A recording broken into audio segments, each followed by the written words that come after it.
So with the Burning Crusade coming out very soon, we're all playing the pre-patch now, at least most of us, I would hope. This video right here is a video by Haspetas. We are subscribed, we have seen some videos from him in the past, and in this case he's doing level 60 to 70 fast, the only guide you need for levels and reputation. You're probably going to see a lot of videos like this coming up in the next 2 weeks, because everyone is farming that get ready for TBC and how to level content hype.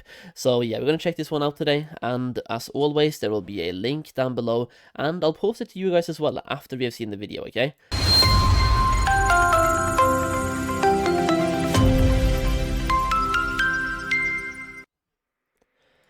Does he have a new intro, or has that intro always been there?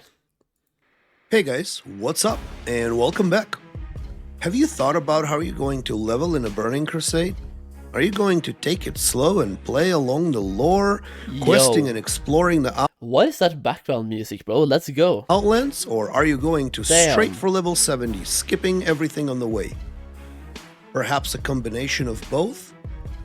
Or maybe you're like me with the multiple alts and going to rush main to 70 and then take it slow, leveling and enjoying the game with the alt once the main raider is in place, or main gladiator if we're looking at my class, or in my case. Well, today I'm going to reveal the fastest and the most effective way to level 70 while getting vital reputation checkpoints along the way. By the end of this path, your character will be level 70, revered with the lower city and keepers of time, while honored with the honor hold, Thrallmar, Cenarian expedition and consortium. Furthermore, I will also add a bonus material, the fastest way to get a revered rep or exalted rep with all of the relevant factions through the dungeons after hitting level 70. Now, this is assuming you did not pre-quest and starting your journey with 0% towards level 61. Is it just me, by the way, or has he been upgrading his editing? Like, the editing in this video seems so good. I think his editing has always been good, but this one is like cranked up to another level. I like it, man. Many, myself included, will pre-quest, so your results may be slightly different. You will be hitting target levels sooner.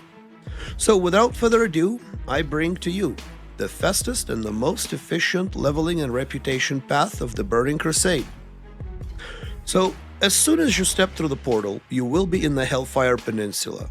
First thing, set your Hearthstone to Honor Hold or Thrallmar if you're a sleazy horde. I'm just kidding, I love horde. Whenever you move to a new area of operations, the zone where the new dungeon is, always set your Hearthstone to the closest town. That will save you a lot of running around and a lot of time traveling. So first dungeon to run is the Blood Furnace. Clearing Blood Furnace will yield about 750 rep and approximately 45,000 XP at level 60. I do want to say, by the way, for Blood Furnace as well, especially Hellfire Ramparts, if anybody here is planning on farming Hellfire Ramparts, but if you're doing Blood Furnace, it might also be useful to you. A bunch of people are really geared going into TBC, either through actually playing Anniversary, ever since Anniversary came out, or by doing PvP and getting rank 14 gear, and many people even have world buffs as well, leading up to TBC's launch. If you have full gear and full world buffs, and your team, like, pop everything, you are going to be clearing Hellfire Ramparts in less than 5 minutes. You have a dungeon cap of 5 per hour, unless that is being lifted for some weird reason. I think at launches before, they usually stick to the 5 per hour cap, but they sometimes lift the 30 per day cap. So like you have 2 instance caps in World of Warcraft, one is 5 per day, and the other one is 30, one is 5 per hour, and the other one is 30 per day. I think if they lift anything, the way they've done it in the past is lifting the 30 per day one, but you still have 5 per hour, which means you want to min-max your dungeons to the point where they are 12 minutes each run, because that way, well, you never reach lockout. Whenever you're doing dungeon farming, you really want to avoid the lockout, and that is why Blood Furnace, for example, could be a better choice than Hellfire Ramparts. Ramparts will, to most groups, takes less than 12 minutes, and Blood Furnace takes slightly more time. That being said, for a really good group, I believe Blood Furnace also will take less than 12 12 minutes, so you might want to go out and do some quests on the outside or do something in the downtime as well. But it's worth mentioning, and the point I wanted to make here is that if you have a full 5-man pre-made for farming dungeons, you might want to rotate who pops world buffs and when. The world buffs lasts until 64, I believe. They might go past that as well, but the common knowledge from TBC the first time is that after 64 they are rendered useless, so you just want to rotate who pops them when, because if you all pop them at the same time, you might run into the problem of being locked out, and then what do you do, right? Run Blood Furnace 12 times, which should level you to level 61, and then some, and get your Honored with the Honor Hold or Thrallmar, depending on your faction. You will level prior to reaching Honored reputation level, so continue running it until you are Honored with Thrallmar or Honor Hold. Your character will also have some amount of rested XP, so I'm not entirely ruling out you hitting level 62 in the Blood Furnace, but if my mathematics are correct, you should be still level 61. Now, before we jump to the next part, I have a huge favor to ask. Well, huge for me, but click of a button for you. If you find this video helpful, informative, or entertaining, please return me a solid by liking the video and especially subscribing to the channel. It's free to do, but means so much for my young channel. Thank you so much. Anyway, next we're off to Zangarmarsh and Shattra's City and Terokkar Forest, which is your next major hub. It's kinda like your Stormwind and Orgrimmar, but in the Outlands. Make sure to set your Hearthstone there as well. Once there, pick up quests Adal and the City of Light. Both quests can be completed right there and will yield about 10k or so of experience. Also, pick your side between Aldor and the Scryers as well here. In Zangarmarsh, we will run the Slave Pens 10 to 12 times until Honored with the Cenarian Expedition. If you have had full rested XP, you will likely only need to run it 10 times to hit level 63, again if my math is correct. But the goal here is the Honored with Cenarian Expedition. Continue running Slave Pens until that point is reached. From here, we're off to Terokkar Forest and the Mana Tombs dungeon. Full clear Mana Tombs 9 times, which will make you Honored and level 66. Next, Shattak holes in the same Terokkar Forest, also 9 times. You should now be level 68 and Honored with Honor Hold or Thrallmar, Cenarian Expedition, Consortium, Lower City, and Keepers of Time. Oh, and don't forget to pick up Shadow Lapkey after the last boss of the Shattak holes. Now we're done with the Outlands for a while, and it's time to return to the old world. Get a portal to either Orgrimmar or Stormwind, and from there make your way to the Deadwind Pass. We're going to start the Karazhan attunement chain. Yeah, but now, I could list and go over every single quest we would need to accept and turn in for both factions, and it is different for each faction, somewhat different, the path to attunement that is, but there I remember doing all of this back in TBC the first time, by the way, TBC Classic in 2021, and not only did I do it once, I did it like 4 times on 4 separate characters. Thankfully in TBC Anniversary you only have to do it once now. Raid attunements are account-wide for anybody who didn't know, and for the reputation as well, you want that to do heroic dungeons, right? And you need Revered on your main, but on your alt you just need Friendly.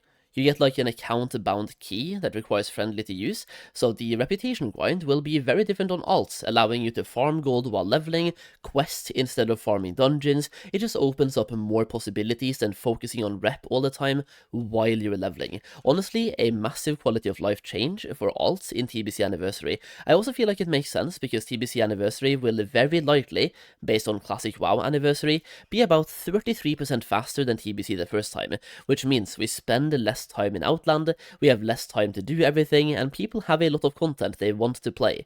So yeah, anything that makes it more alt-friendly, I'm personally all for. There is a much easier way to do that. So there is a super awesome add-on called Attune, which will guide you and hold your hand each... Yeah, dude, Attune is so good, by the way. I have not used this one in Classic. Actually, I didn't even know that this one worked in Classic. I only have ever used Attune for TBC myself. Step of the way for any and all of the attunements, whether it's vanilla or the Burning Crusade. I highly recommend downloading it, as no video or guide can compare to how easy and helpful that add-on is. I will make sure to link the add-on in the description below. Check it out. So all in all, there will be 7 quests that you will need to do before going to the next dungeon. A lot of the quests are go talk to that guy, bring me that, or go there type of quests. The last quest will bring you to Teneris, to the Caverns of Time.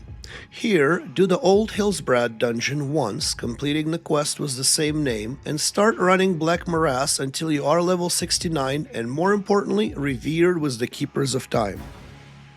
Now, it's going to take you about 18 runs of Black Morass to get there. Again, depending on your rested XP and have you done any other quests or gain any XP, this may get you all the way to level 70 actually. The revered reputation is the main indicator when to stop running Black Morass dungeon. Next, we're going back to the Outlands, to the Terokkar forest, to run the Shadow Labyrinth. We will stay here until final level 70 and revered reputation with the lower city, which should be accomplished in 6 full runs. Now, in case my math is way off, or somehow you did not hit level 70 yet, or just want to continue to run dungeons for reputation, next stop would be the Steam Vault back in Zangarmarsh. Running it 7 times will absolutely get you to level 70 and grant you revered reputation with Cenarian Expedition. Congratulations! You are now level 70 and likely ahead of the 70% of population. Now, you'd likely want to continue getting reputation with the most important factions, so here are the dungeons to continue running until Exalted or whatever you want to stop. As we just discussed before, run Black Morass for rep with the Keepers of Time, run Shadow Labyrinth for reputation with the lower city, run Steam Vault for the reputation with Cenarian Expedition, Shuttered Holes for Thrallmar or Honorhold, run Botanica Dungeon for Shatar, run Shadow Labyrinth and Arcatraz for Aldor reputation, Mana Tombs for Consortium, Underbog. I wonder if anybody has been comparing dungeon farming on the PTR to questing, just to see like what the time spent to level is in both of them. Because, like, for me, I would be more interested, instead of just dungeon farming, just knowing what is the most efficient way to get to level 70 in TBC. And, I mean, this depends on the server you choose as well, right? If you're on a PvP server, I believe dungeon farming is vastly better for you, because then you can avoid getting ganked and killed over and over again in the open world. PvE servers is more forgiving in the open world, you have less downtime, you just focus on your stuff. And if you have been pre-questing as well, you can even skip Hellfire and just do Zangarmarsh.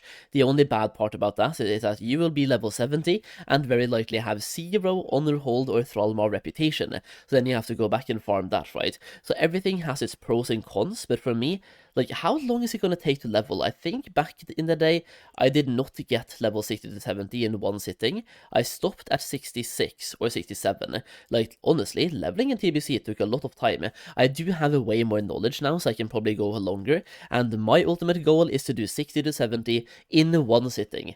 So we'll see how that plays out, but I mean, I think people are estimating anywhere from 24 to 48 hours for level 70. It depends on your group as well. Like, if you have a really pumper group, you can level up much faster.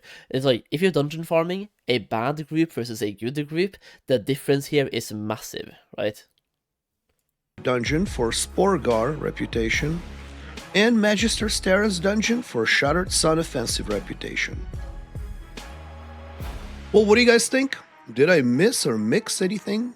Please let me know in the comments. I hope this was helpful.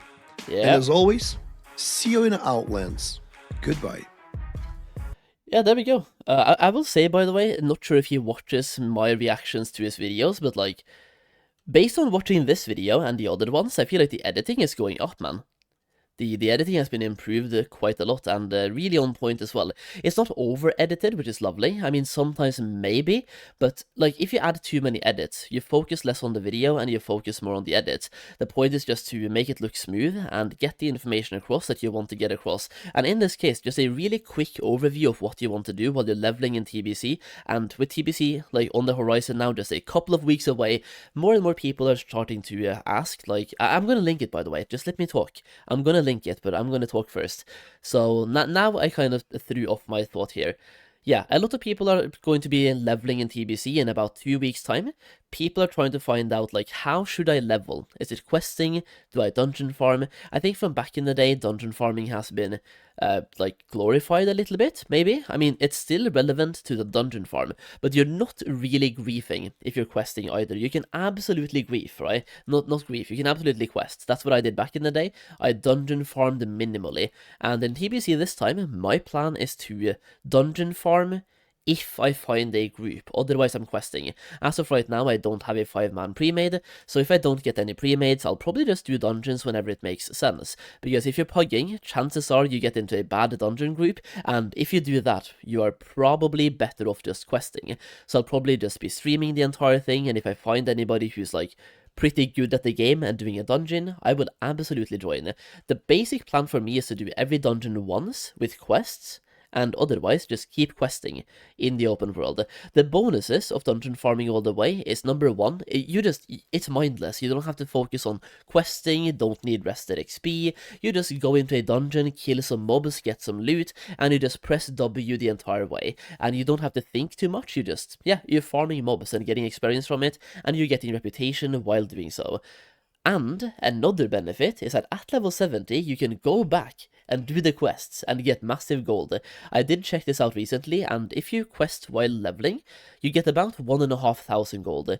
If you quest at level 70, you get about 5,000 gold, or between 5 and 6,000 gold if you include the quest rewards as well. So the difference is massive. You can literally make like 4,000 more gold if you just wait until level 70 and then do the quests. But like, doing those quests will take time, by the way, so the gold per hour is not that great, but it is raw gold.